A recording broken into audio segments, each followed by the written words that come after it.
Today's message was recorded February 7th, 2016, and is titled Worthy of Love, Subtitled, Your Spiritual Magnificence.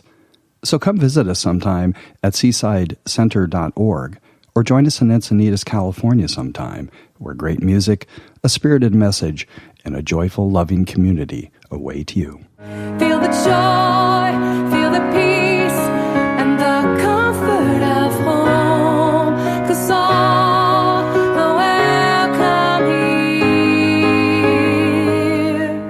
Yes, all are welcome here.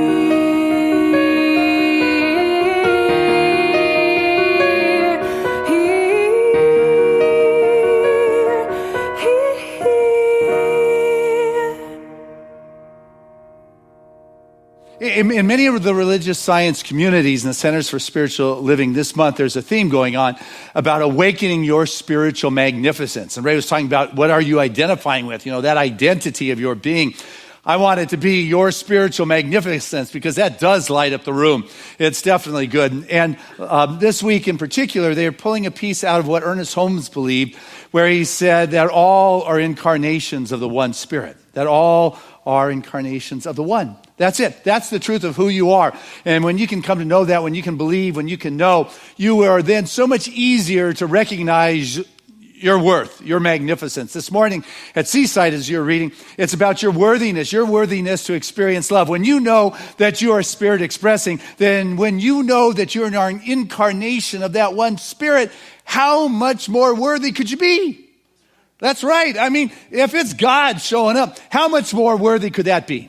And we're saying that's what you are. At that highest level, you are entitled to experience the love and the joy and the Spirit and the magnificence of who you are. But it's up to you to feel that and to sense that and to come into alignment with that. But the challenge I have come to recognize is people think, well, if I could just get this one more piece of myself in place, then I'll be worthy. Then I'll be entitled to experience love. If I could just tweak this one little thing, or if I can get this that's over there, I will go get this, and then I'm going to be okay. Then you can love me. And we look too far outside of ourselves for that missing piece that will just honor the magnificence of that which we already are. There's a wonderful story told of a Rabbi Ezek, and he lived in Krakow, Poland. And he lived in like the worst part of town and the tenants, and it was just the poorest of the poor spots and just could barely make ends meet. And one night he was awakened by a dream that he saw there was a treasure that was buried under a column of a bridge in Prague. Well, it was a dream that, he'd pretty much ignore, other than the next night he was awakened by the same dream. And he had the dream for a third time. He said, okay, 3 times, I got to go. So he told his wife and his son that he was going to be gone for a while, that he had to go to Prague to see if he could find this treasure. And when he got to Prague, he did find the bridge, but he found that it was attached to a beautiful palace. And this palace had guards. And so going to dig up underneath a column to get the treasure when there's guards watching isn't very practical. And so he got up early the next day and he just kind of walked around. And then the next day, same thing, got up early and walked around. He just spent the days walking around, seeing what it is that he could see. To one day, one of the guards noticed his strange behavior. And so he came down. It was a friendly guard. And he asked this old man, what he was doing. And he could tell, the rabbi could tell he was friendly. So he told him the dream, and the guard just laughed. He said, if I were to believe my dreams, I had one that I was to go to Krakow, Poland, to find Rabbi Ezek in the poorest of the poor communities, and behind his stove I would find a treasure. And it's like, you're kidding me. That was your dream, and you're not listening to it? And with that, he just kind of packed up and went back home and realized that he should maybe look a little closer to home for that treasure. What I want us to get is that we need to look inside of ourselves to recognize that, I really am worthy. Yes, you really are worthy to experience love in your life, to experience the treasures that have already been planted within your heart and soul. It's not out there at the top of the Himalayas or some sacred search. It's right there in your home, right now. And what you want are people around you who see that in you. Not those who knock you down, You're not worthy. Kind of holds you in place. You know, you don't need that emotional or verbal kind of abuse in your life. What you want to be are with people who look at you and want to love you and know that you are worthy because you're an expression of the divine. Now, Jesus tells an interesting story. You can find it in the 5th chapter of Mark, where he talks about he was on a journey with his disciples and he got a message of this girl who had died, and they asked if he could come do something, heal her or whatever he could do. And so Jesus went to this house, and he told all of his disciples, except 3, to stay outside. He only took his inner circle of 12. The 3 that absolutely, believed that this man held a level of consciousness that could raise the dead. He brought Peter and James and John with him inside the house, and he entered into the house, and inside the house, everybody's crying and they're weeping and the sorrow is heavy. And he said, "Don't worry, she's not dead. She only sleeps." And the people, it says, just made fun of him. They jeered him. They laughed. They said, "What are you talking about? She is dead." And with that, this is what I found interesting, is the Bible says after they mocked and jeered him, he sent them all out. He said, "Get out of here. I don't need that kind of thinking around me, man. I got to go raise the dead. I don't need anybody who wants to know if there's a plan B here." I don't want anybody questioning me. He brought mom and dad, James and Peter and John inside, and he spoke to this girl, and she rose from the dead.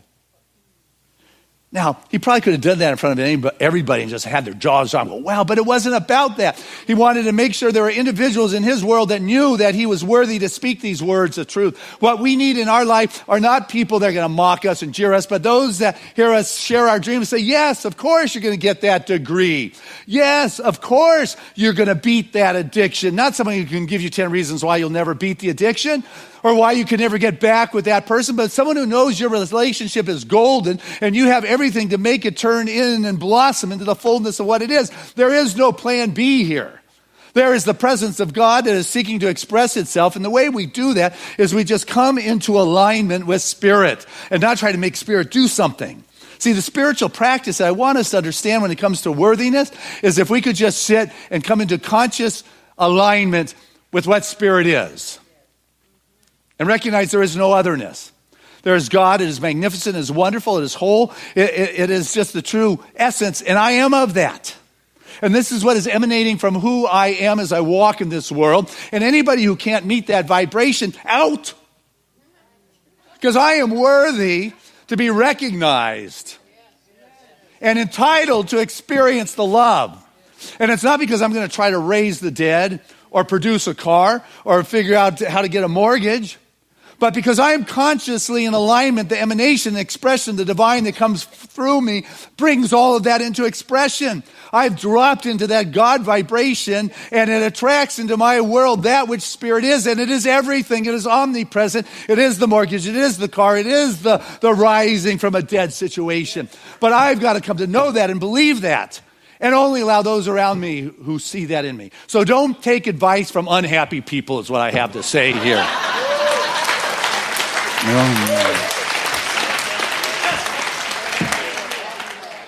I mean, why do you want to listen to somebody whose life isn't working anyway, telling you how to live your dreams, right? Your destiny is not dependent upon them.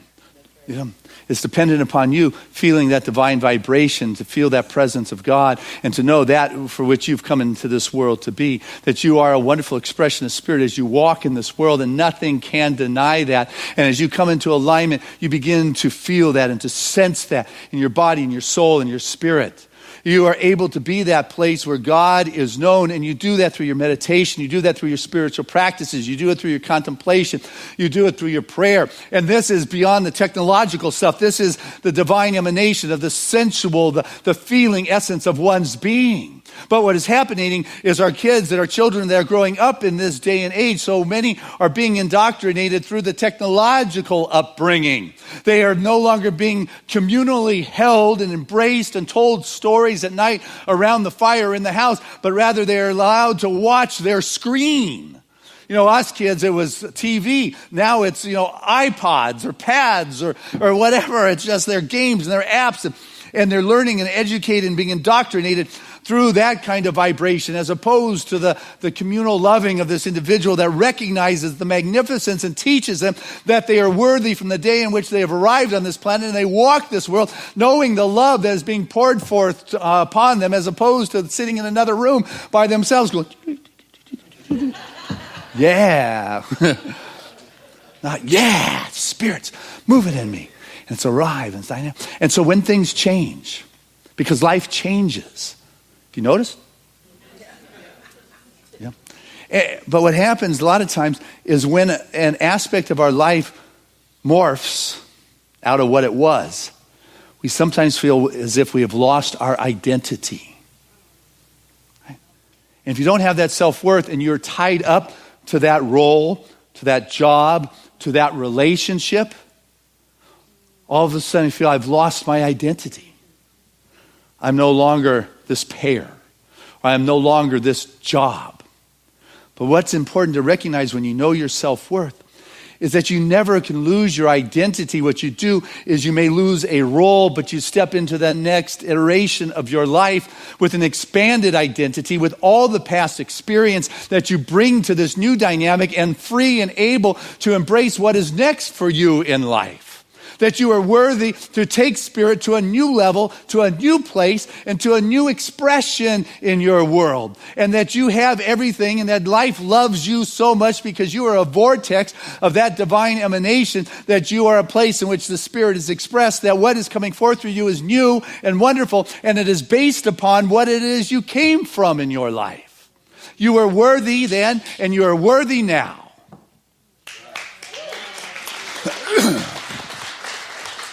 There's a beautiful example of a gentleman who absolutely knows his magnificence and knew his magnificence and self-worth. And as life changed from one major recognizable celebrity, he embraced a new one. And it was a gentleman who we lost this weekend actually, Edgar Mitchell, the sixth man to have walked on the moon. And it was interesting. I got an email from Jean Houston this morning, who was close with Edgar Mitchell, and she shared I'll share with you what it is she shared. And she worked with him shortly after he returned to Earth, and she and her husband were in their apartment in New York, and they were working with him in a trance so he could return in consciousness to walking on the moon and picking up all the particulars and the minuscule pieces that may not have been right in his conscious memory, but had been part of his experience. But what I found interesting is what she shares after he reported those things. And so as they picked apart subtler details that he might have missed in the conscious state, he then added, meaning Edgar Mitchell, this is what Jean says, that what was also of great importance is what he saw in the flight back to the earth. Looking out of the porthole, he saw a living earth herself. So beautiful. Its greens, its blues and silver, floating in the womb of the cosmos. There were no separate nations to be discerned, no war, no hatred, no division of any kind, just one incredibly beautiful world of which humanity was a part. It was at this point that he began his lifelong commitment to exploring the inner space of the humans so that we could grow up and become more worthy of the earth home. It was then, too, there in my living room, that we explored the possibility of creating a center where the inner space of our minds and hearts and the great range of the human capacities and the capacities of consciousness could be explored. This conversation and others with like-minded individuals resulted in the creation of IONS, the Institute of Noetic Science, where the frontiers of the human consciousness are discerned and developed.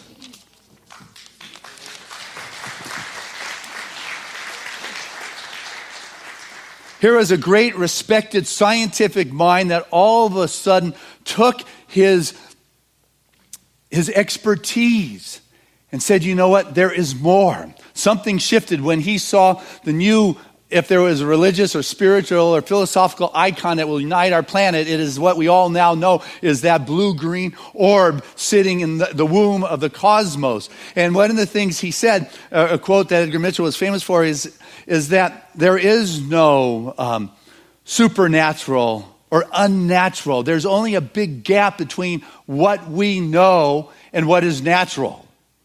And so the next iteration of his life, he stepped out of the highly respected scientific community and started incorporating the science and consciousness with the noetic sciences. He took his fame and moved it somewhere else because he could no longer be an astronaut to walk on the moon again. He's been there, done that. Do you know how much disconnect or pain that is for someone of that stature to step away? Or like an athlete who steps out of the fame, what's next in life?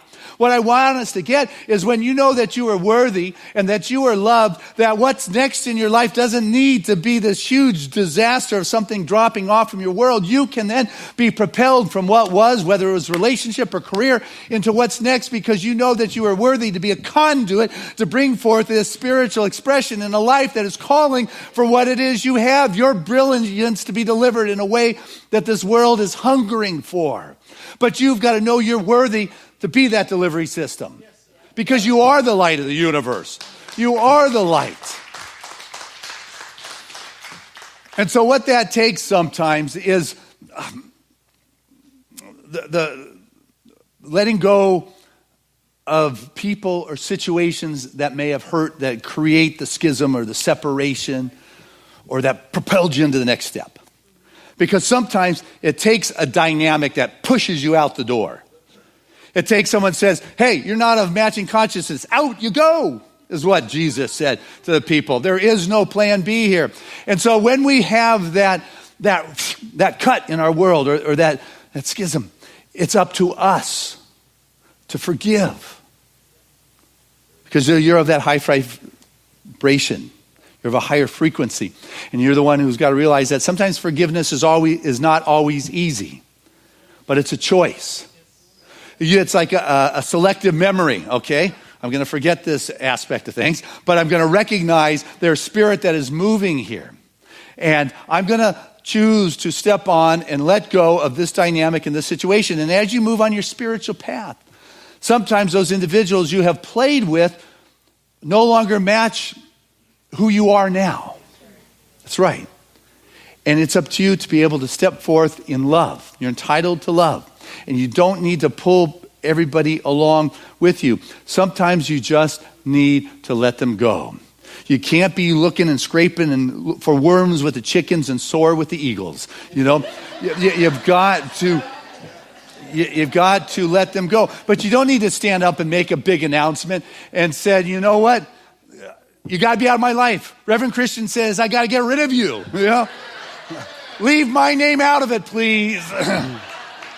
Just slowly work on letting go. And you don't need to be there. You know, there's this one woman who put on her voicemail, her answering machine, or her voicemail. She said, sorry that I cannot take your call right now. I've got changes going on in my world. And please understand, if I don't get back to you, you're one of my changes.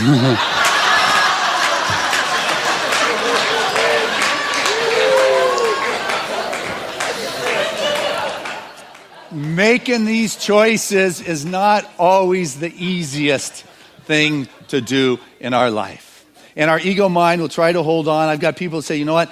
I'm not going to be happy until they apologize. Really? You're not going to be happy until they apologize? Well, at least until they get it. How bad they inflicted the pain upon me. Really? You're going to be miserable until who knows how long it's going to take before they may wake up? Why can you not just be done and move on in love and peace and recognize that sometimes forgiveness is not the easiest choice. Love is not always the easiest choice, but it is always the right choice. Your ego mind, is Your ego mind is going to try to point out why it doesn't work, and your logical mind is going to tell you why forgiveness doesn't work. But forgiveness is never a logical understanding. We'd all be sitting there in pain. It is a mystical transformation. It is a transmutation to a higher vibration of being where you leave behind on a quantum leap to a new level of expression in this world. And that which is below in a different meme or a different vibration remains in the darkness where you are now choosing to operate because you are the light of the universe, as Ray was sharing with us. And you are making a difference. The ego mind's like a scavenger dog where it's going to find the trash that's out there, the garbage, and bring it to the feet of the master and say, look at this is why you shouldn't forgive them. Don't accept the apology. This is why. Hold on to it. You know, the ego at its best is suspicious, but at its worst, it's vicious. And so what you want to do is choose a higher route, to know that you are worthy. You got that? You are worthy to be a divine emanation of that one infinite, that it is right for you to be an awakening to your spiritual magnificence. And that looks like love in this world. It looks like being willing to make a difference and a choice and say, you know what? I'm going to choose love here instead of resentment or bitterness or pain or whatever that poisonous pill is that I'm going to ingest. I'm going to choose to leave what was at a level that it's operating and let it be what it is. And I'm going to be that for which I have been called to be here in this world. I'm going to choose peace over resentment. I'm going to make a choice and realize that this person closed their heart, but you know what? I'm not going to make it close my heart. This person chose to be angry and create pain, but I'm not going to allow their pain to create pain in my life. I'm going to choose freedom. I'm going to choose love, and I'm going to choose to see as God sees here from a mountaintop kind of view, from a higher perspective. I am above all the challenges of this world because I am spirit expressing, and the level in which it expresses is the choice I get to make in my life and my world. So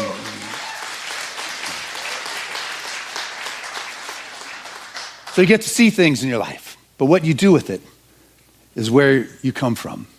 See, it is projection from within that creates your perception, that creates your reality.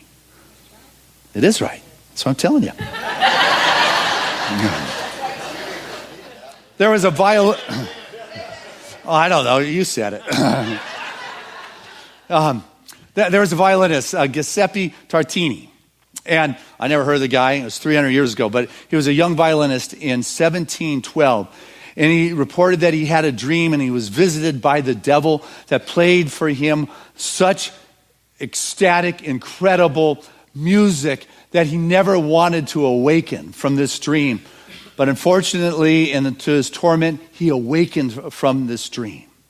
And what he did is he spent the rest of his life trying to create the music he heard, and he became famous for 219 sonatas that he would play to standing ovations, and yet he would always walk away with a sense of, I didn't fulfill it. I didn't get it, and had him move deeper and deeper and deeper. What you want to do is to have something stirring inside of you that moves you deeper and deeper, and recognize that you've got something valuable to bring to this world. You have got something that counts. But I want us to get that not everything that you can count counts, and not everything that counts can be counted. What you've got within you is stirring in your soul. What you've got inside of you is a brilliance, and people go to work to develop their brilliance. What I want you to do is to work to bring your brilliance into this world, like that violinist, like that creative expression that is seeking to come out, and that you are worthy enough to be surrounded by people that support that vision and that magnificence and that gift and that light that you have to bring to this world.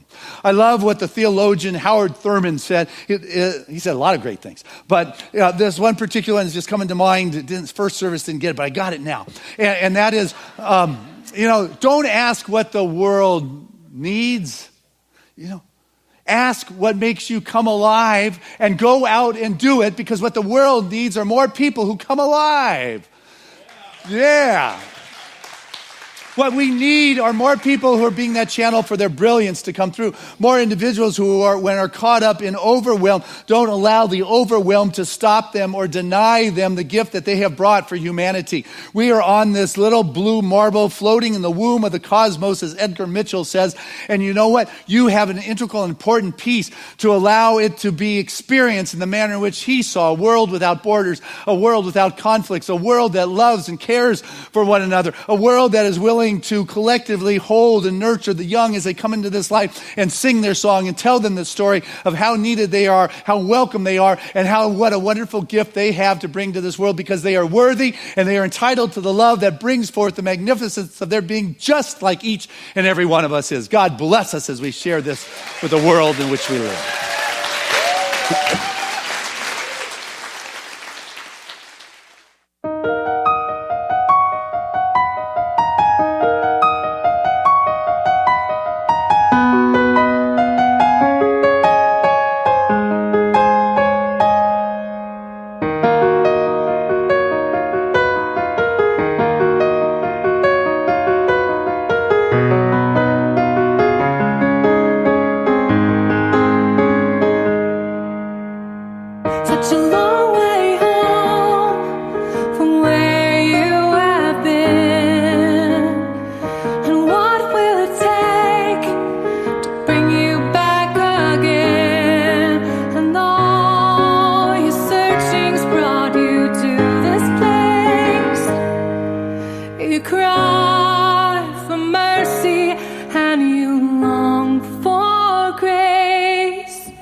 You cry for mercy and you long for grace.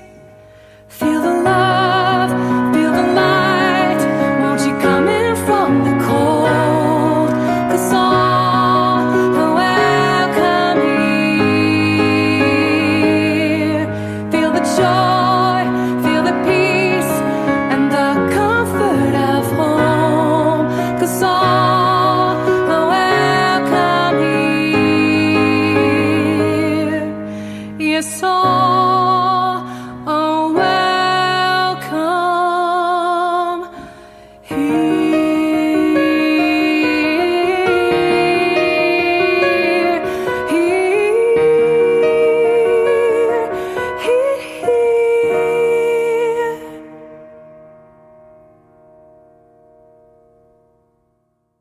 All Are Welcome Here, from the album Path of Light, was co-written by Peggy Lebo and Reverend Christian Sorensen. It's available at www.peggylebo.com.